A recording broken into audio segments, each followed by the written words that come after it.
The cosmos is within us. We are made of star stuff. We are a way for the universe to know itself. Carl Sagan. Welcome to the Lessons from Nature podcast, modeling the secrets of the bees. Hosted by Mark Rubin. If you hear my voice, you're alive.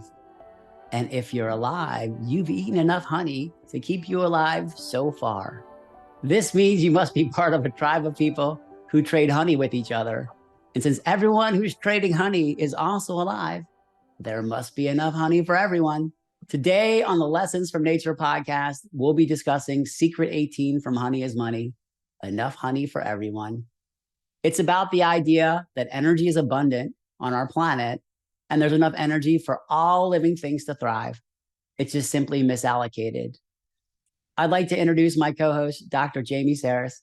Jamie is an associate professor in the Department of Anthropology, Maynooth University. He holds advanced degrees in social cultural anthropology from the University of Chicago with an MA and a PhD. He has also completed a postdoctoral fellowship in clinically relevant medical anthropology in the Department of Social Medicine, Harvard Medical School. Jamie will co-host 4 episodes of the Lessons from Nature podcast with me, where we will discuss the anthropological secrets of the bees through the lens of the human business of making money and the bee business of making honey. Welcome, Jamie. It's great to have you back on the podcast. Thanks, Mark. Honeybees were brought to North America from Europe hundreds of years ago. And there were other pollinators here in North America where I live at the time. And when the honeybees were brought here, they displaced some, I'm going to put in quotes, native pollinators. And to some people, this upsets the balance of energy in the habitat. And also wanted to mention that there are at least 2 species of organisms that I know of, I'm sure there's many more, that impact the honeybees in North America. And these species that impact the honeybees are also not native, to North America. And these are called the murder hornet and also something called varroa mites. Mm-hmm. And these things come, as I understand it, from different parts of Asia, and they kill honeybees.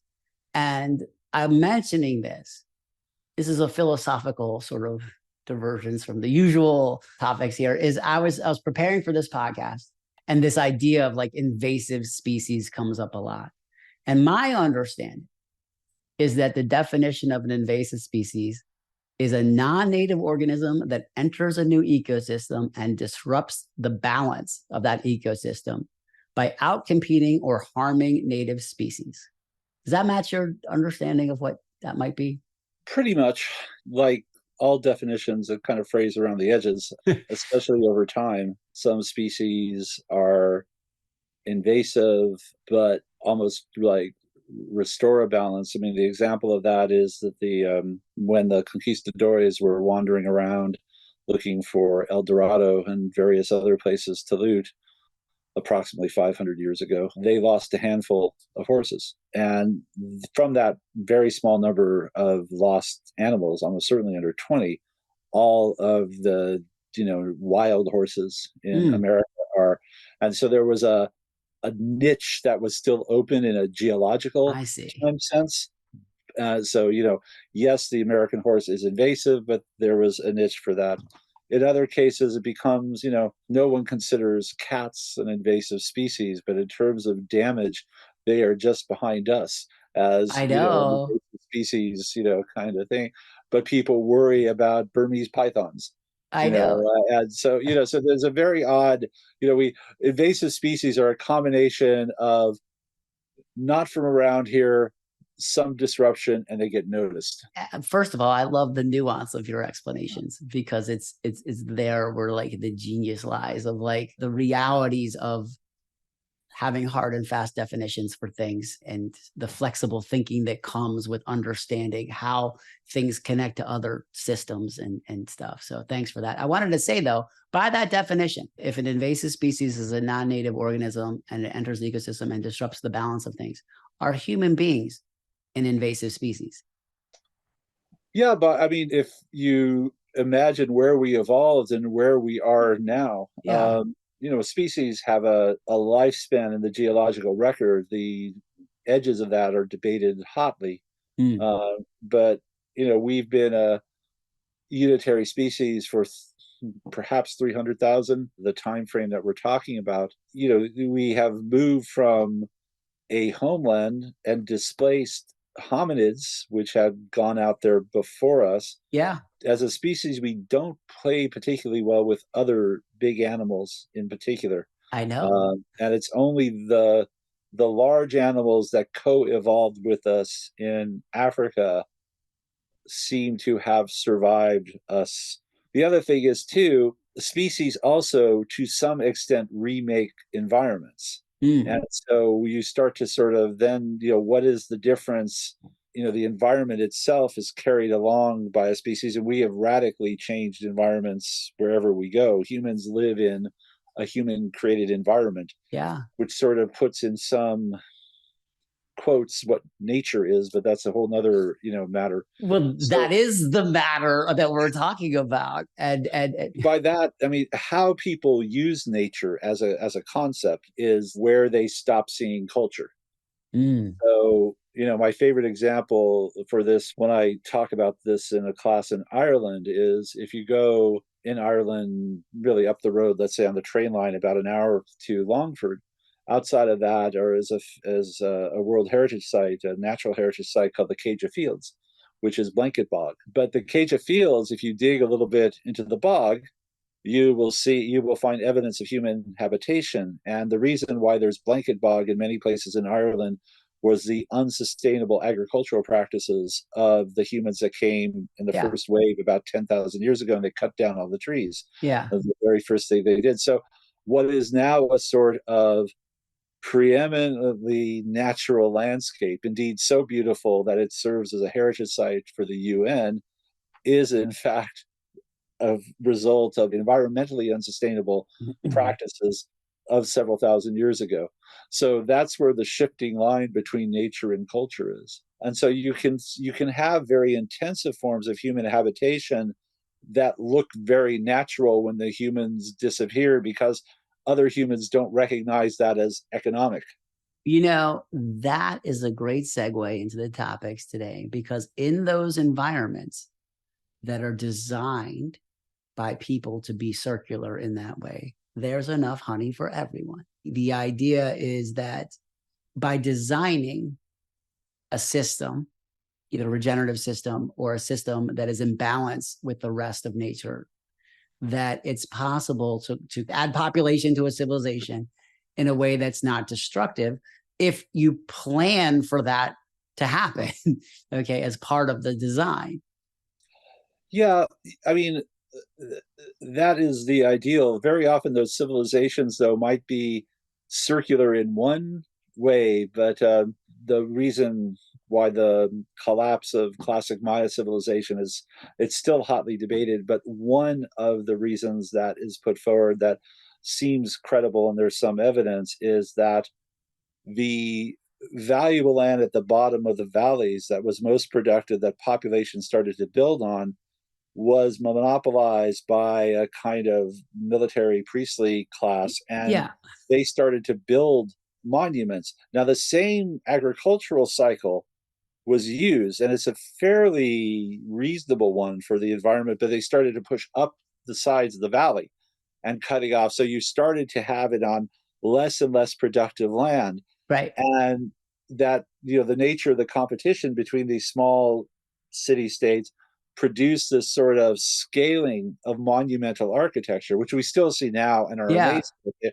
By far the best astronomers that have ever, at least eyeball astronomers that have ever lived, with the possible exception of the Babylonians. Like, we're building things that Europeans a similar time frame would have thought was all but magical. We're still like not in balance with their environment in the sense. And then occasionally, like dinosaurs had dominated everything. The non-avian dinosaurs had dominated most niches for about 180 million years, like an inconceivably long period of time. So, there is occasionally a crisis that just kind of wipes everything clean, no matter how sustainable and everything else you've been, and the whole other ecosystem, a different nature kind of arises.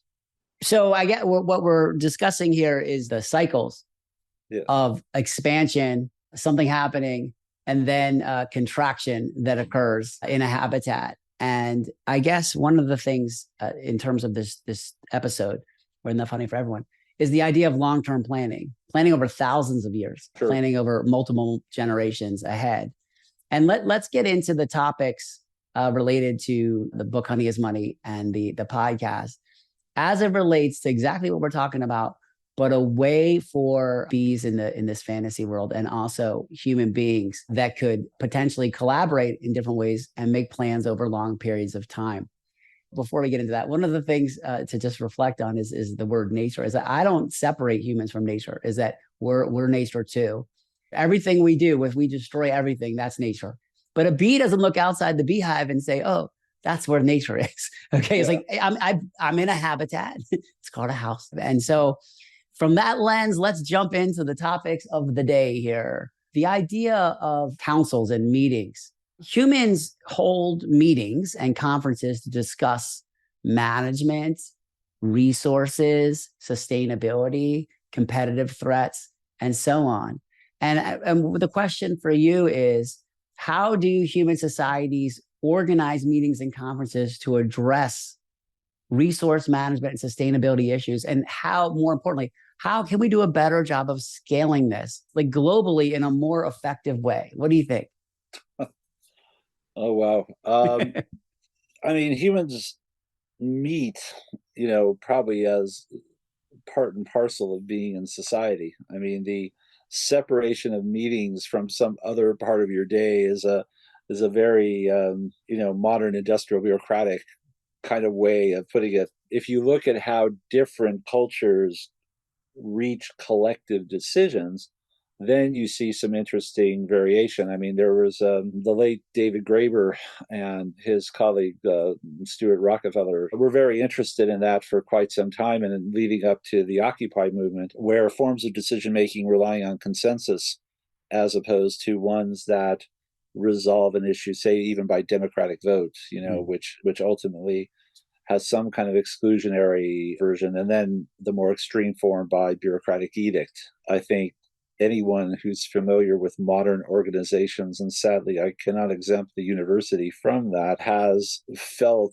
that bizarre experience where you are called into a consultation, you're being consulted on a set of ideas that have been manifestly determined in large part already.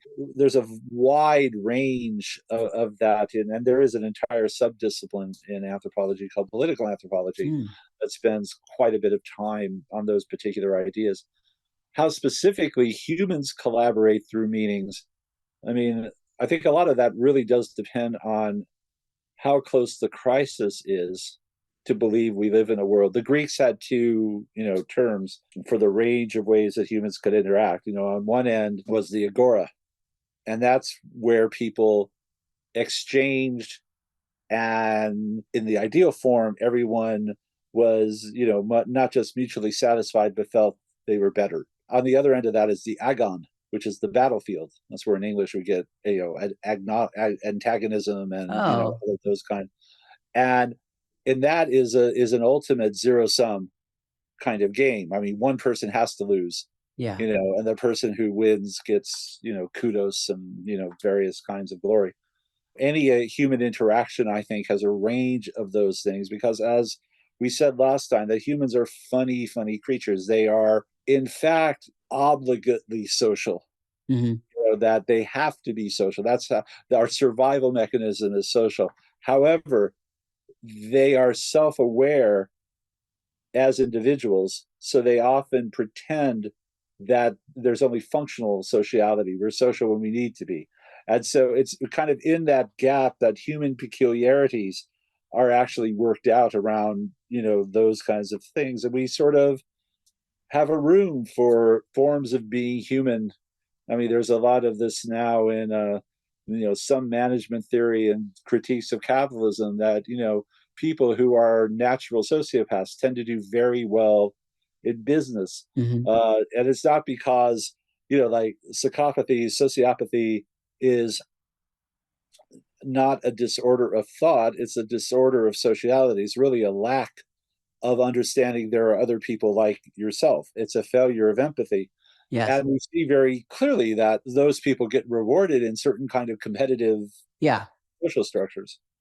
The topic here is about better meetings. Basically, could we use a better meeting idea to improve collaboration across countries or cultures? And I have learned in the past maybe 5 years, 6 years, different meeting frameworks. And what I learned from these frameworks is that I was never taught how to have a good meeting. I've never had a good meeting until I studied meetings. Like there's like a way to have a meeting. There's an order. The first thing is you say something fun and nice, and then you review all like the magical things you were measuring last time and what the issues. Like there's a structure to it, and if you use the structure at the end of the meeting, everyone's seen, heard, understood, and the knowledge is captured for the next meeting. And prior to learning this meeting framework and implementing, I hired somebody to come in my business for 6 months and teach us this. Prior to that, I just said my only experience with meetings is they were awful, that nothing ever happened, and it was a waste of time. And the evidence of awful meetings is emails with lots of CCs. Anyway, the point I'm trying to say is I believe in my experience, from my experience and in my heart, that human beings could organize meeting structures to better collaborate across cultures and organize like the way that we can, like the storyline of a meeting has to match the style of meeting that it is. There's different meetings. There's meetings for status. There's meetings for like emergencies. There's all these storyline architectures that we see play out in language through storytelling frameworks also exist in meetings. And the other thing I wanted to say is in business, relating it to the business of the bees and the business of people, 99% of business is just talking. It's just like it's a bunch of people moving words through the air, the doing of the work. Sure. And so we could do better is the point of this one, is I think. But it's interesting because that exchange of talk, right, marks the agora, going way back, right? And I mean that a lot of that is the nature of bargaining. And setting price points. That's done more backroom kind of now, but it's exchanging kind of thing. But even, the agon, the battlefield, has that. So if you look at the Iliad, for example, before people kill each other, they have long speeches about why and what will happen if they win and what will happen if they lose. And so, I mean, it's just another way of kind of saying that this peculiar ability that humans have, which is the symbol is their primary, really the only way they interact with the world, conditions all of the other kinds of discussions that we have. And one of the things it does is that symbolic reproduction can come at the expense of biological, like if the symbol system demands you sacrificing yourself, many humans will willingly do that. I mean, not just in extreme cases of martyrdom. Suicide used to be a form of moral instruction in the West, whether, from Masada through Cicero to, whatever. Now it's a little bit harder to talk about like that. We're so messy. We're so messy human beings. We are. It's this funny. It's a funny thing. I mean, self-consciousness, we highly value it as human beings, but it is probably a rarity in evolutionary terms, maybe even a handicap. I mean, termites build amazing structures without sentience. Yeah, we talked a little bit about, Goddard and those folks. I mean, maybe there's a mind in the hive, but we have no way of getting our heads around how one would actually communicate, sense it, or anything else. But all that we do know that the termites themselves clearly don't know that they're termites. They know a lot of other things, and they could do a lot of other things. So, what we're most fascinated about ourselves is exactly which allows us to do amazing things, to be sure, is one of the most problematic aspects of being human. Another, I have two examples of that to just riff on that for a minute is the first person that ever used tools, created and used tools to start fire.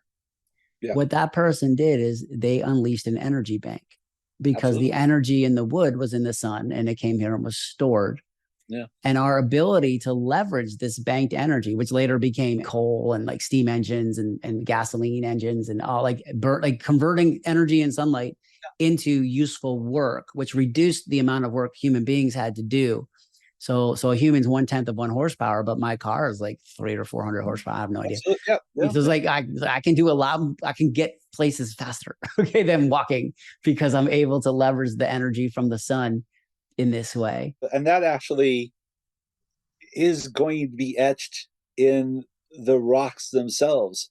So, well beyond where an alien archaeologist will dig up an artifact, you'll be able to find in rocks evidence of two things: an increase in available carbon in the atmosphere, which is going to be sequestered in the rocks through various kinds of chemical processes, and a drop in the oxygen levels of the oceans. It's one of those classic, kind of the beginnings of a mass extinction have precisely that quality. We look back, and find evidence of that in history. Usually it's because of volcanic, activity, massive volcanic activity. We're even writing a legible record in geological time, assuming there's someone who'll be able to read it, well after we as a species are long gone. Well, patterns repeat.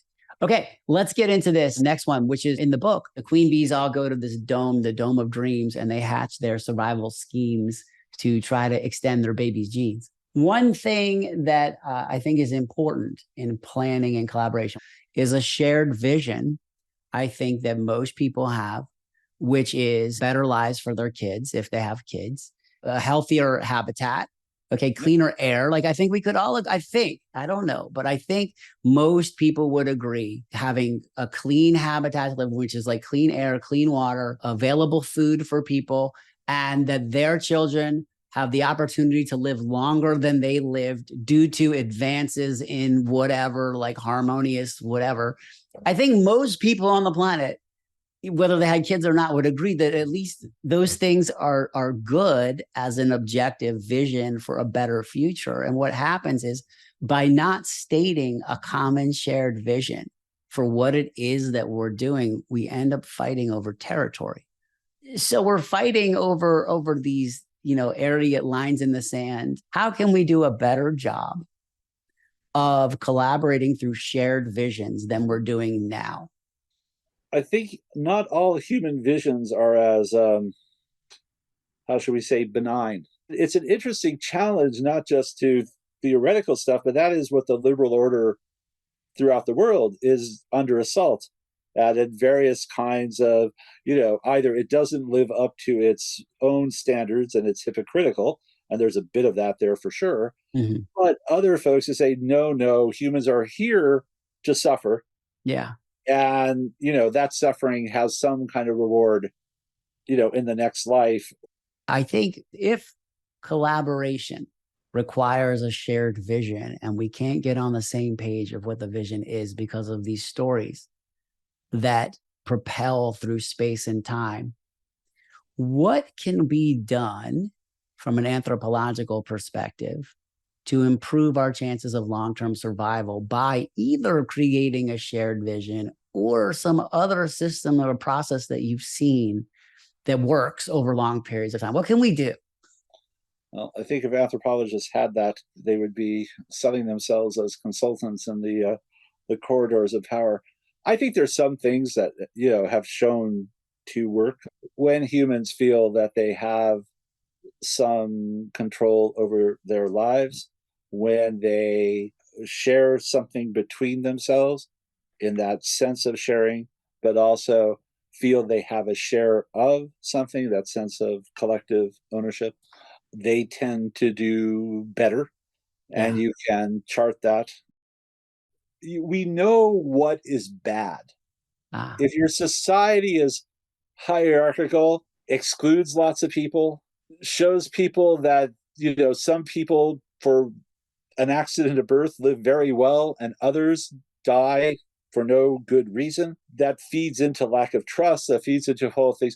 We could say those sorts of societies fail, and they often fail spectacularly. Yeah. How to It's a set of processes rather than some specific things that I think move a society in the direction that you're kind of interested in. And it comes much in this sort of frame of agency, ownership, some sense of control, a lot of things that are just, would be called human dignity. And when those are taken from people or from a population, you see them look for other things.